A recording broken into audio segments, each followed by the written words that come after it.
Taurus, hi, welcome to Mr. Queen PH at ito ang inyong weekly reading ngayong July 22 to 28, 2024. If you are interested in private readings, meron tayong link sa description at sa pinned comment. Paka-check nyo na lang kung interesado kayong magpa-book for a private reading. Okay, Taurus, let's see what's coming to you this week. Overall energy. Oh, wow. Transformation. Taurus, something is ending, okay? And at the same time, something is beginning. Tingnan natin in what area of life to for some of you, Taurus. Uy, second house. This is your finances, your money, your values. So, pwedeng meron kang ili-let go na property, no? Or valuable sa buhay mo. And then, may bibilhin ka ring bago. Parang example, bumili ka, ibebenta mo yung sasakyan mo kasi bibili ka ng bago. Ganon. Okay?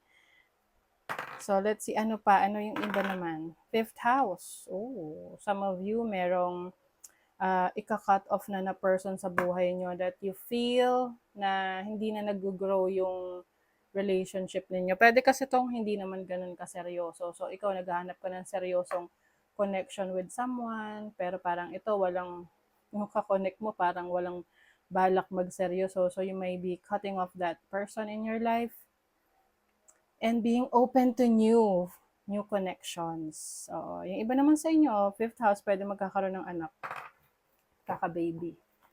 Pwedeng ikaw or the person that you're dealing with. So, let's see your challenge. You have the 7 of Wands. As a challenge, yung iba nahihirapan kayo mag-set ng boundaries, no? Yung tipong, okay, hanggang dito ka lang. So, ito yung kailangan nyo rin i-develop ngayong week na to, na kapag sinabi nyo ayaw nyo. Diba? Oo, hindi na yung umayaw ka pero kiniliti ka lang, gusto mo na ulit. Diba? So, your opportunity is the 4 of Swords. So, this is healing. Healing from your situation that you feel na kailangan mo na talagang i-let go because it's no longer serving your highest good. So, kailangan talaga panindigan mo yung mga decision mo. Oo. Your blessing is, oh my God, ano to? Blessing in disguise. Okay, Taurus, na sa una masakit. Oo. Aminin na natin, sa una masakit. Pero eventually, you will realize na kaya ko pala kailangan pagdaanan yon kasi I will be led to a new direction, a better place, a better situation than before. 'Di ba? Maraming ganyan na heartbroken muna at yung heartbreak na yon, yun yung magpapalakas sa kanila, magpapatibay sa kanila. At pagkatapos noon, stronger person na sila, stronger version of themselves. They know how to take care of themselves na. At mas ma-attract mo na yung tamang tao sa buhay mo. Pwede rin itong mag-apply sa career nyo, sa business, no? Na pwede kasing meron kang ipinipilit na alam mo naman na kailangan mo nang i-let go. Halimbawa, business, alam mo, nalulugi na. Sige, ipipilit mo pa rin. Di lalo kang malulugi. 'Di ba?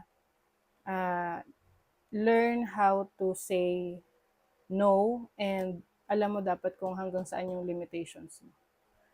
Okay, let's see your money, career, finances, energies for this week. 'di ba? Pagod na sobrang, yung iba sa inyo nakakapagod na yung trabaho, parang hirap na kayo. So, something is stressing you out, Taurus. The moon, this is making you so emotional. Yung iba, naaapektuhan na pareho yung relationship mo, yung trabaho mo. Things are too much. Things are a bit stressful sa inyo. Pwede kasing meron kayong mga natuklasan about your career or business na you felt betrayed kasi may secrets dito. Pwedeng merong nang betray sa'yo sa trabaho, free name up ka, Kunwari, ikaw yung, parang pinagmukha na ikaw yung may kasalanan. Or pwedeng sa pera rin to. 'Di ba? You have a decision to reconsider, Taurus. See? Kumbaga, yung iba sa inyo siguro, inisip nyo, sige, pipilit ko to. Magstay ako. Pero nasustress ka naman, di ka na makatulog. Kumbaga, naapektuhan na yung mental health mo. You have to reconsider that. Oh, see? Oh my God. Oh. Transformation. Change is coming for a brand new you.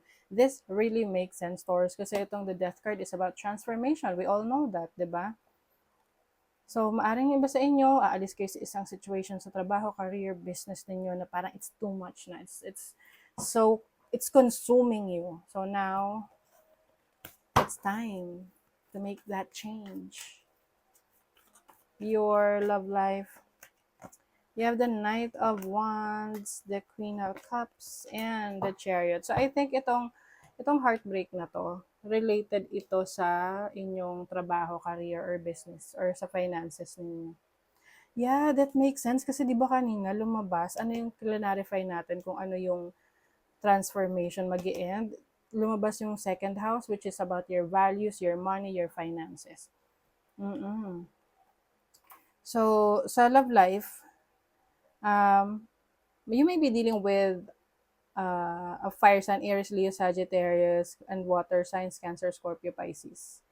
So, maaring meron kang relationship ngayon na you want to take this further. Gusto mong, pwedeng sa una is lang siya yung happy.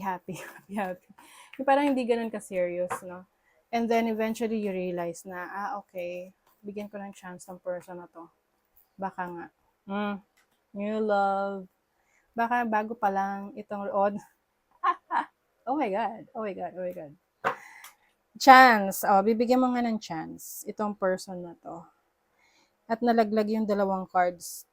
But I think kailangan yung makita ito kahit na dalawa lang yung kailangan ko rito. So some of you have a new relationship, no? Bago pa lang, no? Mainit-init pa. Na you want to give this relationship a chance na baka ito ay maging successful. Tingnan mo, ito yung lumabas na nalaglag. You're manifesting this person, this is your soulmate. Yung iba sa inyo, pwedeng nagkatampuhan kayo. I don't see this as a person in the past kasi may new love dito. It seems na meron kang minamanifest na person sa buhay mo. Pwedeng ito ay nagkaroon lang kayo ng tampuhan or what. So, but you want to work things out with this person. Gusto mong bigyan ng chance tong relationship na to. And I see success in this relationship. So, push lang. Push mo lang yan. Mukhang maganda naman yung magiging resulta niyan for you. Let's see what else. You have Moon in Gemini in the 3rd house. You have Moon in Aries, 1st house. Ayan o. I feel like you are in a relationship with someone na very open siya sa nararamdaman niya, sa naiisip niya tungkol sa'yo. And you feel protected. Okay? So, yun nga lang ang nakikita ko rito, medyo may pagkakaiba kayo ng person na to na hindi kayo yung tipong, parang hindi siya yung tipo mo, no? Na hindi siya yung type mo. Kung bibigyan mo siya ng parang, kung tatanungin ka ano yung idea mo for ideals mo pagdating sa relationship, sa person. Hindi siya yon. But I feel like you are giving this person a chance, this relationship a chance. Dahil nakikita mo na, wow, nag-enjoy ka sa person na to. Maaring kuwela siya, masaya siya, kasama. Marami pa kayong mga challenges na ma-overcome with your person. I think, I'm getting the energy of a Gemini rin dito, no? Maaring itong person na to, masayang kausap, Gemini or Sagittarius energy. A person who is full of surprises. Ito yung sinasabi ko sa inyo sa finances ninyo. Be aware of your finances.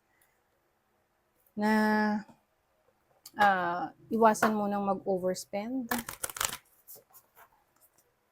And then, of course, yung decision making mo sa trabaho, sa career mo. You have to pag-isipan mo talaga. Love. Love. Love people, love them with all your heart. Just be sure to love yourself first. Yes. Sarili mo muna ang mamahalin mo para meron kang kakayanan na magmahal ng iba. Yeah, by pampering yourself. Self-care is a necessity, not a luxury. Yes, taking care of yourself is a must. Okay, so that is your reading, Taurus. Thank you so much. Bye.